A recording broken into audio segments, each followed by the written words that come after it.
I can't believe we lost. They got lucky, but we'll get them next time, Kathy. I think so. You know, I thought I was a little bit better at volleyball than what I just proved to be. That's okay, because I'm really excited about today's workout.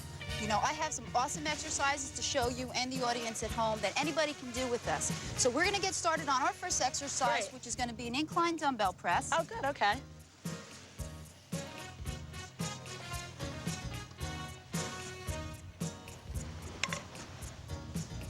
Now, this is definitely one of the best exercises for working the upper part of the chest.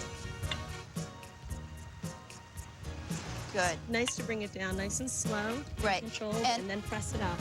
One thing that you want to remember is that when you're bringing the weight down, you really don't need your arms to come really much more than parallel to the floor. Now, for those of you at home that are looking to build more muscle, you can use heavier weight and keep your repetitions maybe somewhere between 6 and 8. For those of you who are looking to basically shape and condition your upper body, you can keep your repetitions anywhere from 10 to 15. This is my last one. Good. And I'm going to bring it down slow and make sure I get the negative on it. Great. Okay. Okay. You're up. I'm up. Now, what's nice about this exercise is that if need be, if Denise was using a heavier weight and she needed a spot, all you do is support at the elbows and help to ease her up. But obviously, this is a lighter weight for Denise. We're just getting warmed up here, getting into our workout. And you notice, we're using an incline bench. This actually is for more of the upper pectoral area. This exercise is also great because it gives you a nice line down the center of your chest, which gives you the illusion of having more cleavage, I guess you could say. Okay, I'm gonna get about 3 more. You got it, good. Real strong. Okay, last one, Kat. Great. Good job. Okay.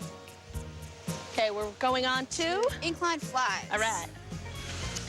Now, an incline fly is a real similar exercise to the incline press that we just did, except your palms are going to be facing inward. They're going to be facing one another. You're going to come back. Your elbows are still going to be pointed down toward the floor. And once again, you don't want your arms really to come much more beyond parallel to the floor. Good, Kathy, that's perfect.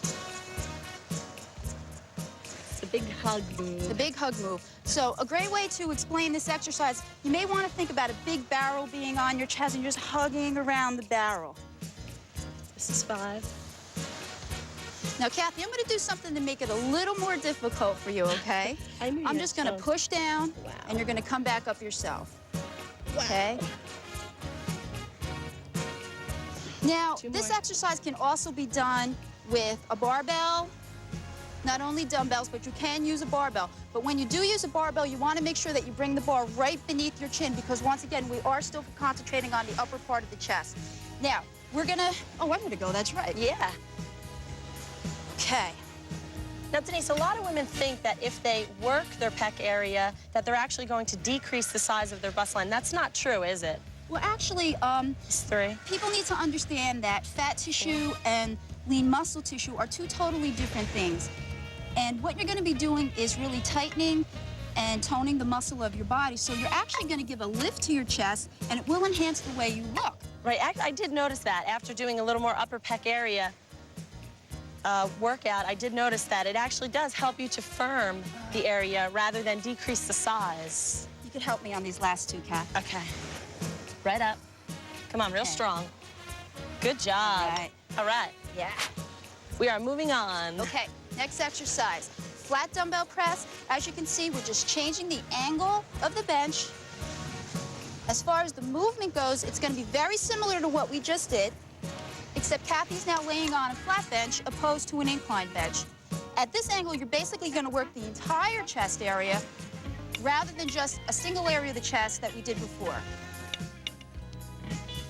Inhale on the way down, exhale on the way up. As you push up, right. Perfect, Kathy. Yeah, there are a lot of women who are uncomfortable or feel that they will lose their breasts if they do train chest. That is not true. A lot of the women that you see that are professional bodybuilders, they don't have as much breast tissue because their body fat levels are very low. So that's what you need to remember. That's good, Kathy. Whew. Good set. All right. There you go. Now, once again, if you are training with a partner and you are using heavier weights and you find that you're losing control, what's nice is you want to keep both dumbbells evenly balanced. You want them to go down at the same level and come up at the same level.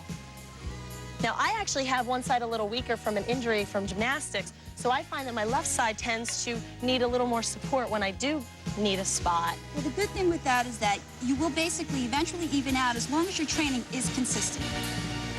Well, that's good to know. See, I'm always learning tips from my friends. All right, we still have some great upper body, so don't forget to come back with us. Great, 2 more.